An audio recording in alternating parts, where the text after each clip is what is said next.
আসসালামু আলাইকুম। তো হ্যালো গাইস, সবাই কেমন পাখি আছেন? তো আজকে আমি আপনাদের সাথে একটা ভিডিও শেয়ার করছি। তো শখ করে একটা গাছ লাগিয়েছিলাম। মাশাআল্লাহ, দেখতে পাচ্ছেন গাছটা কি পরিমাণে কি পরিমাণে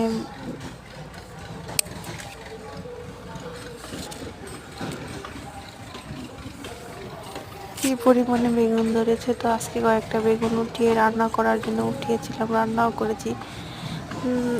বেশ মজাও লেগেছিল। তো দেখতে পাচ্ছেন আমি বেগুন উঠাচ্ছি। তো উঠিয়ে তারপরে গাছের মধ্যে পানি দিয়েছি, সার দিয়েছি। তো এখনকার গাছে না কিছু সার পানি না দিলে হয়ই না, দেখা যাচ্ছে যে পোকা ধরে। তো এরকম গাছ যদি বাসায় কয়েকটা সবাই ছাদ বাগানে লাগিয়ে দেওয়া যায় তাহলে কিন্তু আমরা 12 মাসই বেগুন গাছ থেকে খেতে পারবো, আর বাজার থেকে কিনে আনতে হবে না। প্রত্যেকটা গাছের ডালে ডালে পাতায় পাতায় মাশাআল্লাহ মাশাআল্লাহ অনেক পরিমাণে বেগুন ধরেছে।